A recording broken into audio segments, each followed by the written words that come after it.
நண்பர்களே, கடந்த மாதம் ஜனவரி திங்களிலே 4ஆம் தேதியன்று எனக்கு காலிலே மேலிருந்து வருகின்ற தலையாய எலும்பிலே ஒரு முறிவு ஏற்பட்டது. காரணம், தமிழ்ச்சங்க ரோட்டிலே செல்லும் பொழுது பின்னால் வண்டி மோதியதால் தவறி விழுந்து எலும்பு முறிவு ஏற்பட்டு விட்டது. அதற்கு ஈரிடங்களிலே சென்று மருந்து கட்டெல்லாம் போட்டு பார்த்தேன். ஓரிடத்திலே எண்ணெய் கட்டு, மற்றொரு இடத்திலே ஏதோ ஒரு பசை கட்டு. எனக்கு இந்த எலும்பு முறிவுக்கான மருத்துவம் நன்றாக தெரிந்திருந்தாலும் அன்றைய சூழலிலே எழுந்து உட்கார்ந்து இருக்க முடியாத அளவிலே படுத்தே கிடக்க வேண்டிய நிலையில் இருந்ததுனாலே என்னாலே கட்டு போட்டு கொள்ள முடியவில்லை. ஆனால் இப்பொழுது என்னுடைய சொந்த முட்டை மருந்து கட்டு போட்டதனாலே ஓர் 40க்கு மேலே 60க்கு உள்ளே விழுக்காட்டுக்குள்ளே வலி குறைந்துள்ளது என்று என்னால் உணர முடிகிறது. நண்பர்களே, கடந்த ஜனவரி திங்களிலே அடிபட்ட இடம் எலும்பு முறிந்தது. இந்த மேலிருந்து முழங்கால் வரைக்கும், மூட்டு வரைக்கும் வந்து கீழே உள்ள கால் ஊன்றும் திறன் எலும்புக்கும் மேலே அரை அங்குலம் தள்ளி 2ஆக சிதைந்திருந்தது, உடைந்து இருந்தது. அந்த படத்தை இத்துடன் இணைத்துள்ளேன். இந்த காணொளியை, விழியத்தை ஏன் நான் இவ்வளவு அக்கறையாக எடுக்கிறேன் என்றால், மருத்துவமனையிலே சென்று அறுத்து போல்ட் நட்டு போடுவது, அதை திரும்ப போல்ட் நட்டு கயற்றுவதற்கு மறுபடியும் அறுவை சிகிச்சை செய்ய வேண்டும், அறுவை மருத்துவம் செய்ய வேண்டும். பல நாட்டு மருத்துவர்கள் 1500, 2000 என்று வாங்குகிறார்களே தவிர அவர்களுக்கு வருகின்ற கூட்டத்திலே நம்மை கவனிப்பார் எவரும் இரார். எனக்கு கடந்த மாதத்திலிருந்து இன்றோடு 4 கட்டுகள் நானே கட்டி கொண்டேன். இந்த 4 கட்டுகளில் நான் காண்கின்ற ஓர் அரிய விடயம் என்னவென்றால், இந்த காலை விட இந்த கால் அரை பங்கு வீங்கி இருந்தது. இப்பொழுது இரு காலுடைய அளவும் கிட்டத்தட்ட ஒரே மாதிரியாக இருப்பதை நீங்கள் காண முடியும். 2 கால்களையும் பாருங்கள். அப்படி என்றால் காலை ஊன்றி நடக்க ஒண்ணா சூழ்நிலையில் இருந்தாலும் வீக்கம் குறைந்திருக்கிறது. எலும்பு எந்த அளவில் சேர்ந்திருக்கிறது என்பதை இன்னும் ஓரிரு கட்டுகள் என்னுடைய கட்டினை கட்டிவிட்டு பிறகு ஒரு நுண்கதிர் படம் என்கிற எக்ஸ்ரே படத்தை எடுத்தால்தான் எலும்பு எந்த அளவிலே கூடியிருக்கிறது என்பது தெரியும். இப்பொழுது நான்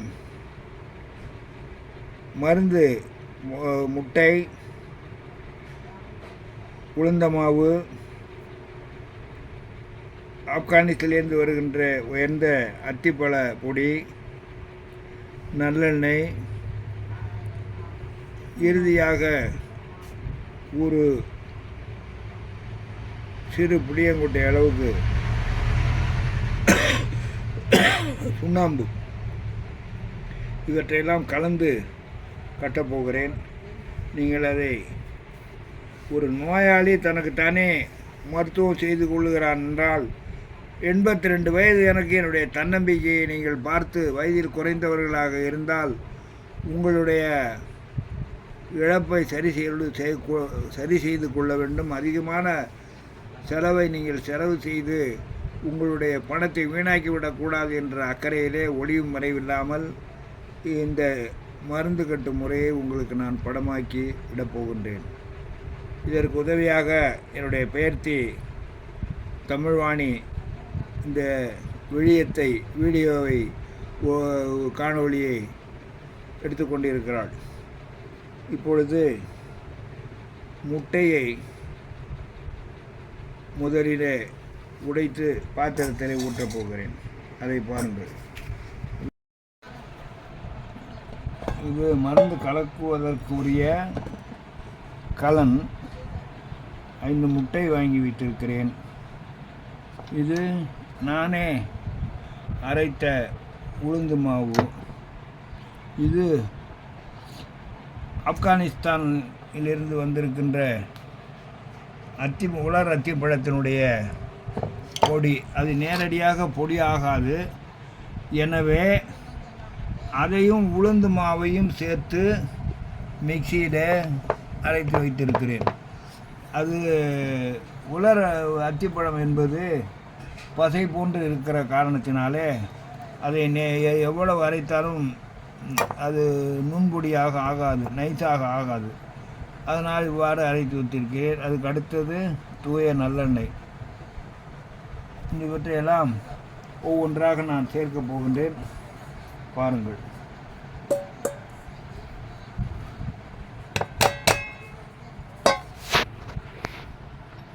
இப்பொழுது ஒவ்வொரு முட்டையாக உடைத்து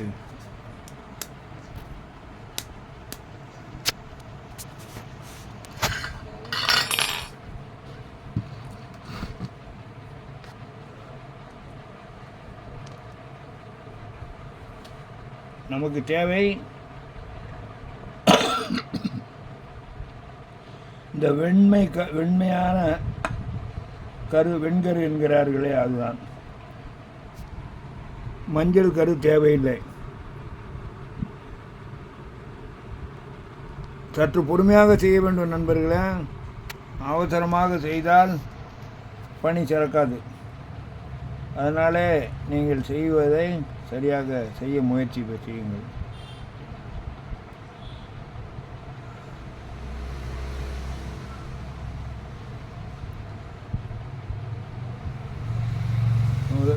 இதில் வச்சிருக்கேன் 5 முட்டை. அப்படி இவ்வாறு 4 முட்டைகளை ஏற்கனவே உடைத்து ஊற்றி விட்டேன். இது இருக்கிறத பாருங்கள். இப்பொழுது 5வது முட்டையையும் உடைத்து ஊற்றுகின்றேன்.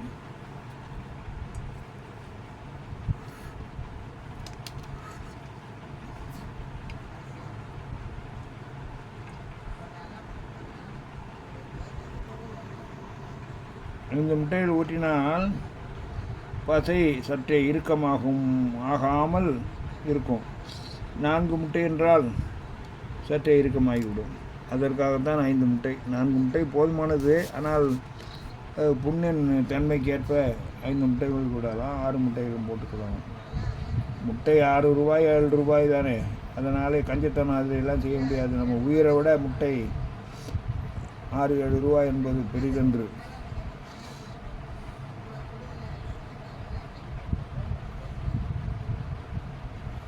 இருக்கா என்ன இல்லையா? இல்லை, இது எடுத்துரு. இதை நல்லா பணம். 5 முட்டையும் உடைத்து விட்டேன். 5 முட்டையை ஊற்றிய அளவு இவ்வளவு இருக்கிறது. தூக்கி நல்லா தள்ளி தூரத்துலேருந்து எடு. அது ஒன்றும் காலை விழுந்தா என்ன உங்களுக்கு? இந்த என்ன செய்யணும்? பொடி எடுத்து கொடு. நான் அதை முட்டையை தள்ளி வை. அவர் மனைவிட்ட சொல்கிறது மாதிரி நான் உன்ட்ட சொல்கிறது கால் விழுவாமல் இருக்குமா?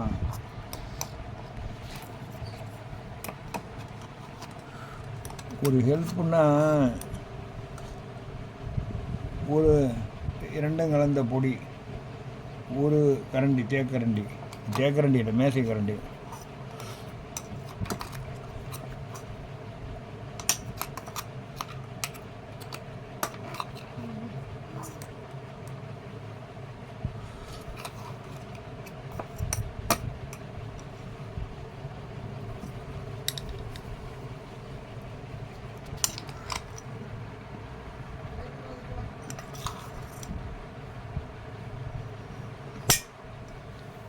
நான்கு கரண்டி அளவில் போட்டிருக்கின்றேன். 4 கரண்டி அளவில் என்றால் 2 கரண்டி உளுந்த மாவு, 2 கரண்டி அந்த உலர் அத்திப்பழத்தையும் அரைத்த மாவு.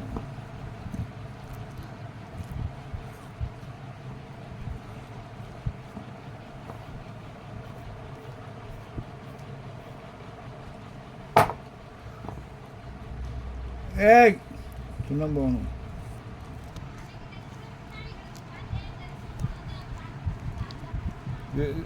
தள்ளி பிடிக்கலாம். வெகு நேரம் நன்றாக கலந்து சிப்பி இல்லாமல் இவற்றை அருவருப்புப்படாமல் தான் இந்த வேலை. இப்பொழுது நல்லெண்ணெய் முதலில் ஒரு 25 மில்லி நன்கு கலக்க வேண்டும். மீண்டும் ஒரு 25 மில்லி, அத்துடன் சிறிது சுண்ணாம்பு வெற்றிலை பாக்குடன் சேர்த்து தரிப்போமே, அதே சுண்ணாம்பு தான். வேறு ஏதோ வண்ணமாக இருக்கிறது என்று எழுதணும்னா இது குழந்தையிலேருந்து ஏஆர்ஆர் சிவர் கம்பெனியிலேருந்து வருவது. வண்ணமேற்றிய சுண்ணம் தான் கிடைக்கிறது. வெள்ளை சுண்ணம் வேண்டுமென்றால் நம்ம அலைந்து தான் வாங்க வேண்டும். இதை கொஞ்சம் அருவருப்புப்படாமல் அடுத்தவர்களுக்கு நீங்கள் செய்தாலும் கூட ஒரு புளியங்கொட்டை அளவு சுண்ணாம்பு கடைசியிலே சேர்த்திருக்கிறேன். இதில் ஒளியும் மறைவெல்லாம் இல்லை. நான் தாய்மானவர் பிறந்த திருமறை காட்டிலே பிறந்தவன். யான் பெற்ற இன்பம் இவ்வையகம் பெறுங்க என்பதற்கேற்ப எல்லோரும் இன்புற்றி இருக்க அல்லாமல் வேறொன்றறியேன் பராபரமே என்று தாய்மான அடிகளும் தானே படினார். உங்களுக்கெல்லாம் அது தெரிந்திருக்கும் என்று நினைக்கிறேன். ஆகவே இந்த ஒளிவு மறைவு, துன்ப சூழ்நிலைகள் இதெல்லாம் நமக்கு ஒன்றும் கிடையாது. அவற்றை நீங்கள் நல்ல முறையில் பயன்படுத்தி யாருக்கு வேண்டுமானாலும் இம்மருத்துவத்தை செய்யலாம். இதில் ஐயப்பாடு இருந்தால் தொலைபேசி எண்ணையும் தருகின்றேன். 82 அகவே ஆகின்ற யான் எத்தனையோ துன்பங்களை சந்தித்திருக்கிறேன். எத்தனையோ முறை பல்வேறு விபத்து என்று சொல்லப்படுகிற நேர்ச்சியில் சிக்கியிருக்கிறேன். ஆனால் ஒரு முறை கூட நம் வாழ்வு முடிந்து விட்டது, நம் துயரப்பட்டு தான் இறக்க வேண்டும் என்று எண்ணியதில்லை. இன்றும் சரியாக நடக்க முடியாத சூழலில் இருந்தாலும் கூட நான் தன்னம்பிக்கையோடு இம்மருத்துவத்தை நான் செய்து கொண்டிருப்பதை நீங்கள் கண்டு உங்களுக்கும் உதவணும். உங்களுக்கு நீங்களே உதவி கொள்ளலாம், உங்கள் நண்பர்களுக்கு உதவலாம். ஆனால் எலும்பு முறிந்தவுடன் படம் எடுப்பீர்கள் அல்லவா, முன்கதிர் படம், அதை பார்த்து அதற்கு தக்கவாறு என்னுடைய எலும்பு முறிவு படத்தை உங்களுக்கு நான் இதோடு இணைத்திருக்கின்றேன். அடியில் இருக்கும் அந்த படத்தை பார்த்து கொள்ளுங்கள். இவ்வளவு பெரிய எலும்பு முறிவையே நான் சமாளித்திருக்கிறேன். நீங்களும் அதை உங்கள் நண்பர்களுக்கோ உங்கள் குழந்தைகளுக்கோ யாருக்கு வேண்டுமானாலும் எப்பொழுது வேண்டுமானாலும் இவ்வாறு நேர்ச்சி என்கிற விபத்து நிகழ்வதற்கு வாய்ப்பு இருக்கிறது. ஆகவே நீங்கள் அன்பு கூர்ந்து மனதிலே இவற்றையெல்லாம் இருத்தி, அளவுகளை மனதிலே நிறுத்தி நீங்கள் எலும்பு முறிவு மருத்துவத்தை செய்து கொள்ள வேண்டும். இதே மாதிரி நான் ஒரு நேரடியாக நோயாளியாக இருந்து இவ்விடுகையை எழுகிறேன். மற்ற சிலர் மருத்துவம் செய்வதை இடுகையாக இட்டிருக்கிறார்கள். நீங்கள் யூடியூப்பிலே போனால் அவற்றை காணலாம். இப்பொழுது நான் நன்கு கலக்கி வைத்திருக்கின்ற முட்டை, வெண்கரு, உளுந்த மாவு,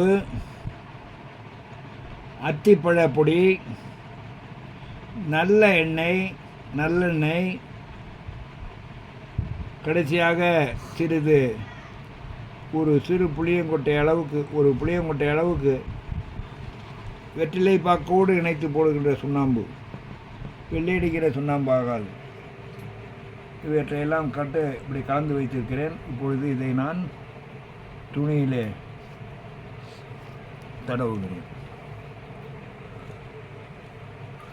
நல்லா தள்ளி கூட உட்காந்துடு.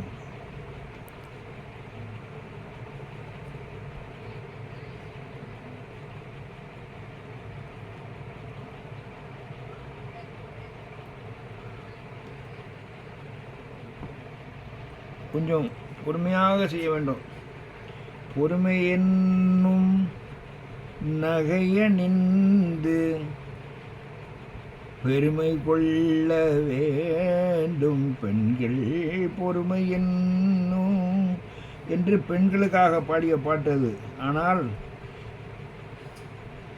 பொறுமை என்பது பணிவை குறிக்கும். எல்லாருக்கும் நன்றாம் பணிதல் என்றார் வள்ளுவர் பெருந்தகை. பொறுமைக்கு அடிவே இல்லை என்பது ஒரு பழமொழி. ஆகவே நண்பர்களே, இந்த நான் மருந்து துணியிலே எப்படி தடவுகிறேன், அந்த துணியிலே தடவிய மருந்தை எப்படி அடிபட்ட கால் பகுதியிலே கட்டப்போகிறேன் என்பதை சற்று பொறுமையுடன் கவனிக்க வேண்டுகிறேன். ஆகவே மிகவும் பொறுமையாக இந்த மருந்து, இந்த சுண்ணாம்பெல்லாம் அவன் பார்க்க வேண்டும். சரியான சுண்ணாம்பாக இல்லாவிட்டால் இப்படி கலப்படாமல் இருக்கும். அதை எடுத்து இப்படி ஓரமாக வைத்து விட்டு மறுபடியும் நன்கு கலந்து கொள்ள வேண்டும். நண்பர்களே, ஒரே இடத்துல சுண்ணாம்பு இருந்தால் அந்த சுண்ணாம்பு தோலை வேக விட்டுவிடும். அது நீங்கள் அறியாததன்று.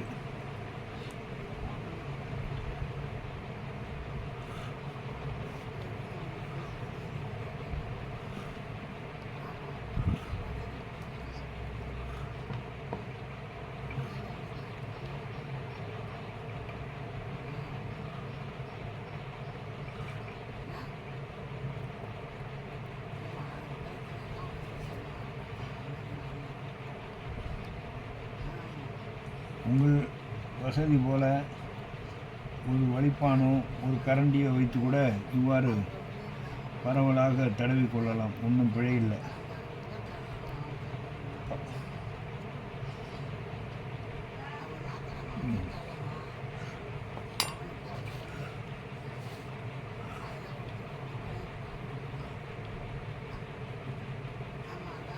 ஒரு அரை வட்டத்துக்கு வந்துடுமா ஃபுல்லாக? இன்னும் வருமா?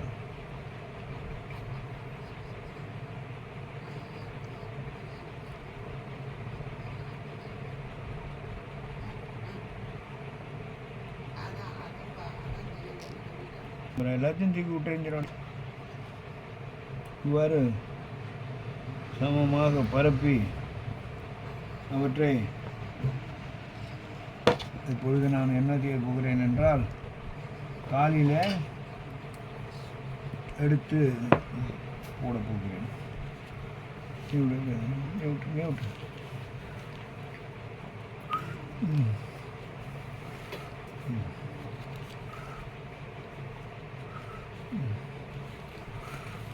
அந்த கீழே பிடி. அது அப்படியே நான் கீழே பிடி. அப்படி கொண்டா 2 பேரை கூட இருந்து ஒத்தாசை பேசுகிறேன். பொதுவாகுதா? இப்பொழுது மருந்தை ஓரளவுக்கு தடவி ஒரு சுற்று போட்டிருக்கிறேன். சுற்று போட்டு அடுத்து அதே துணியை மேற்கொண்டு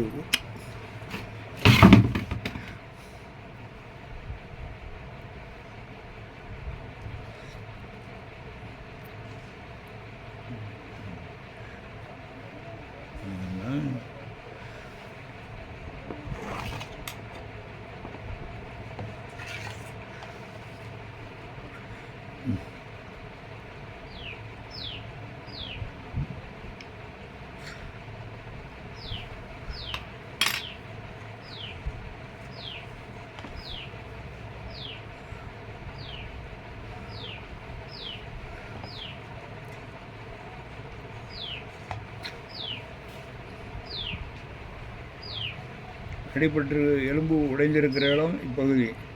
எனவே அங்கே அதிகமான மருந்தை நான் பூசுகிறேன்.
கூடுமான வரைக்கும் எல்லா மருந்தையும் இந்த துணியிலேயே அப்பி அதை கட்டு போட்டு விட்டால் நமக்கு விலை உயர்ந்த சற்றே அத்திப்பழம், நல்லெண்ணெய் எல்லாமே விலை உயர்ந்த நல்லெண்ணெய். ஒரு லிட்டர் 400 ரூபாய் இப்பொழுது நல்லெண்ணெய். அதனாலே தான் அதை நீங்கள் கருத்தோடு செய்ய வேண்டும் என்று நான் கேட்டுக்கொள்கிறேன் நண்பர்களே.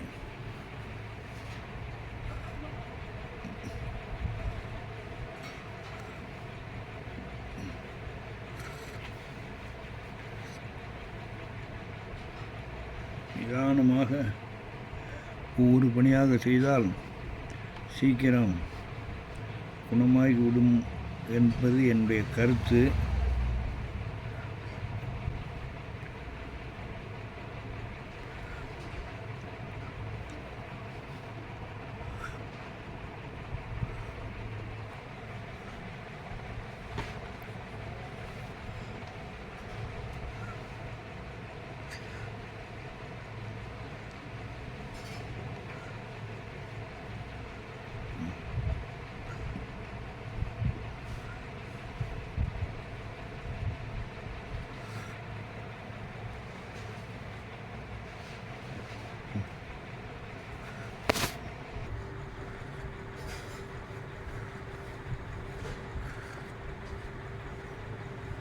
எங்கதா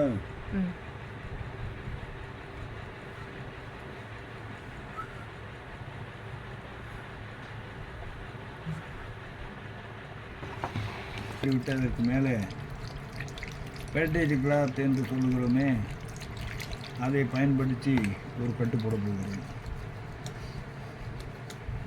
இப்பொழுது பேண்டேஜ் கிளாத் என்று சொல்லக்கூடிய கட்டுக்கட்டும் நுண்துளைகள் உள்ள துணியால் மேலே சுற்றுகிறேன்.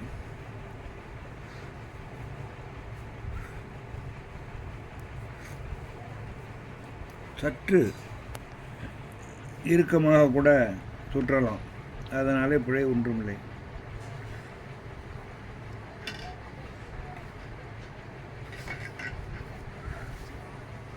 இவ்வாறு பிசிறாக இருப்பதை வெட்டி விடுதல் நன்று.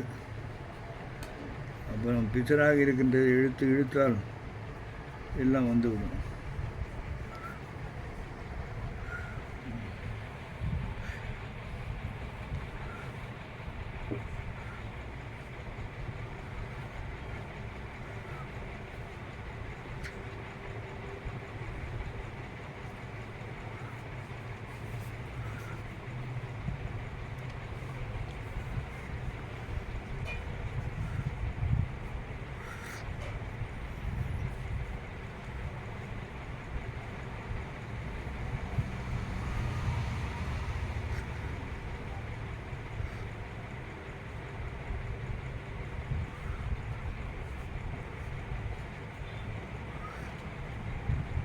இது பசை போன்று இருக்கிற இம்மருந்தை எடுத்து கொஞ்சம் தடவி விட்டால் இந்த பேண்டேஜ் கிளாத்தானது நன்கு ஒட்டிக்கொள்ளும். ஒரு புதிய பேண்டேஜ் கிளாத் எடுத்து இப்பொழுது அதன் மேலே சுற்றப் போகிறேன். இது மொத்தமாக வாங்கி வச்சுட்டு இருப்பதனாலே கொஞ்சம் நமக்கு லாபம்தான். சற்று இறுக்கமாக கட்டுவது நலம்.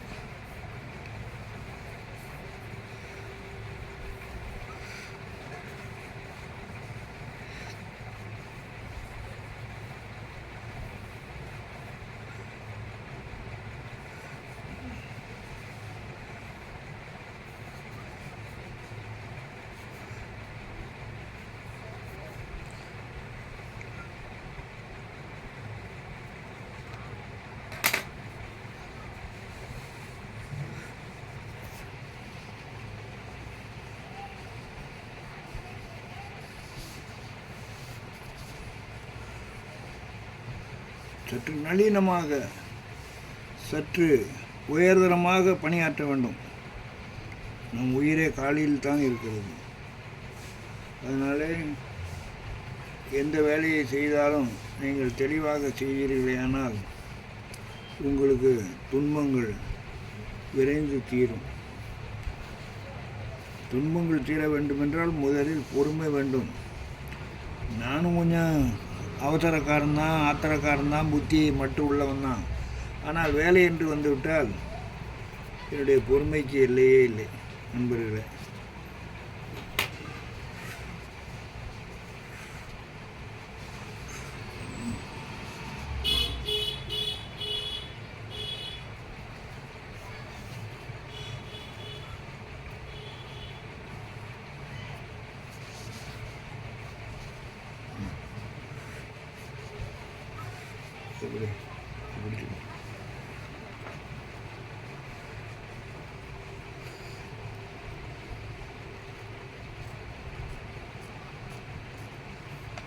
ஓரளவுக்கு புரிகிறதா நண்பர்கள் என்னுடைய பணியினுடைய தன்மை? இப்பொழுது மேலே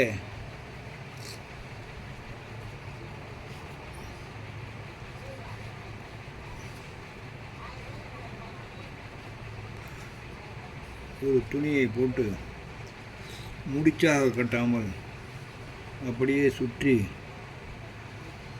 வைத்து விட்டால் உடுத்தாது.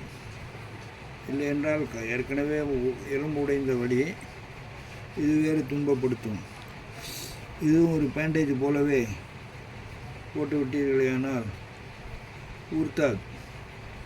ஒரு 4 முழ ராம்ராஜ் வேட்டியைத்தான் இவ்வாறு கிழித்து நான் செய்திருக்கின்றேன் நண்பர்களே.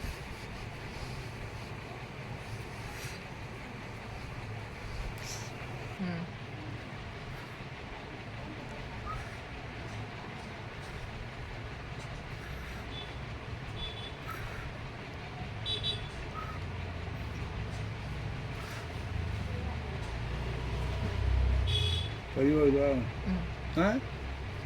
மீண்டும் அதே போன்று இவ்வோரத்திலும் ஒரு துணியை எடுத்து இவ்வாறு பேண்டேஜ் போலவே, அப்பொழுதுதான் படுக்கையிலே கால் புரண்டாலும் உறுத்தாது.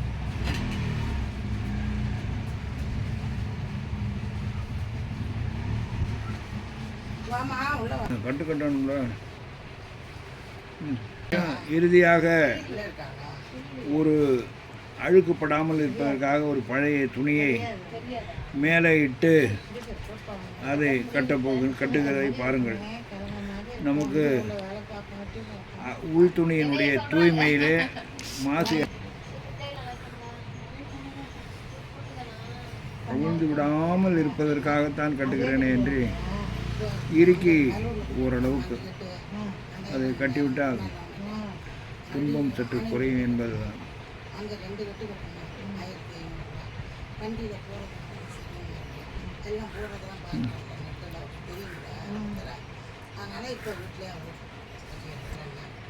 இன்னொன்று இருக்குமா? இன்னொன்று குட்டியான. எனவே அன்பு நண்பர்களே, இருப்பீர்கள். ஆயிரக்கணக்கிலே செலவு செய்தும் எனக்கு மனத்திலே நிறைவு ஏற்படவில்லை. எனவே தான் முன்னாளிலே நான் கற்றிருந்த மருத்துவத்தின் அடிப்படையிலே, பலருடைய பட்டறிவினுடைய அடிப்படையிலே இம்மருந்தினை செய்து இப்பொழுது உங்கள் முன்னாலே ஒளிவு மறைவின்றி செய்து காட்டியிருக்கின்றேன். என்னுடைய அலைபேசி எண்ணையும் அத்துடன் இணைக்கின்றேன். இதை விடுதியில் இணைக்கின்றேன். ஏதேனும் ஐயம் இருப்பவர்கள் என்னுடன் இரவு 11 மணி வரையிலே பேசி தங்களுடைய ஐயங்களை தீர்த்து கொள்ளலாம். என்ன நண்பர்களே, நான் சொன்னதையெல்லாம் கருத்தில் வாங்கி கொண்டீர்களா? அப்பொழுதுதான் இடுக்கண் வருங்கால் நகுக என்ற வள்ளுவர் கூற்று உண்மையாகும். இடுக்கண் வருங்கால் நகுக, அதனை அடுத்து உருவது அகுதொப்பதில் என்று வள்ளுவ பெருந்தகை 2052 50 ஆண்டுகளுக்கு முன்னாலே நமக்கு உரைத்து போந்தது எதற்காகவென்றால், தெய்வத்தான் ஆகாது எனினும் தன் மெய் வருத்த கூலி தரும், முயற்சி திருவினையாக்கும், முயற்சியின்மை இன்மை புகுத்திவிடும் என்ற சான்றோர் சொல் வழியாகத்தான் நான் என்னுடைய இம்முறையை கையாண்டு வருகிறேன். நண்பர்களே, உங்களுக்கோ உங்கள் நண்பர்களுக்கோ யாருக்கேனும் இவ்வாறான ஒரு இடர்பாடு ஏற்படுதல் இயல்பு, இயற்கை. அவ்வாறு வருகின்ற காலத்திலே நீங்கள் மன துணிவை விட்டுவிடாமல் இம்மருத்துவத்தை மேற்கொண்டு முழு நலம் பெற்று சிறந்து நீங்களெல்லாம் வாழ வேண்டும் என்று 82 அகவையில் உங்களையெல்லாம் வாழ்த்தி இவ்வளவிலே நிறைவு செய்கிறேன். நண்பர்களே, என்னுடைய முகரக்கட்டையை நீங்கள் பார்த்து கொள்ளுங்கள். நான் யார், நான் யார், நான் யார், நான் யார் என்பதை நீங்கள் தெரிந்து கொள்ள வேண்டும். திருக்குறள் புலம் திருவள்ளுவர், குறள்வாணன் கண்ணாடி கலைஞர், திருக்குறட்புலம் என்ற 3 முகநூல்கள் வழியாக 14,700 நண்பர்களை பெற்றிருக்கிற 82 வயது கிழவன் என்பதை நீங்கள் மனத்திலே கொண்டு, எவ்வழி நல்வழி அவ்வழி நம்வழி என்று மனத்திலே கொண்டு, துணிவே துணை என்பதை மனத்திலே கொண்டு, மருந்து எவ்வாறு பயன்படுத்த வேண்டும் என்பதை மனத்திலே இருத்தி கொண்டு, உங்கள் அருகில் உள்ள பெரியோர்களையும் என் போன்று துன்பப்பட்டு அதிலே தேறி வருபவர்களையும் அரவணைத்து நீங்கள் மருந்தை பயன்படுத்தி நல்ல முறையில் வாழ வேண்டும் என்று நான் உங்களை மீண்டும் வாழ்த்தி அமைகிறேன். நன்றி, வணக்கம்.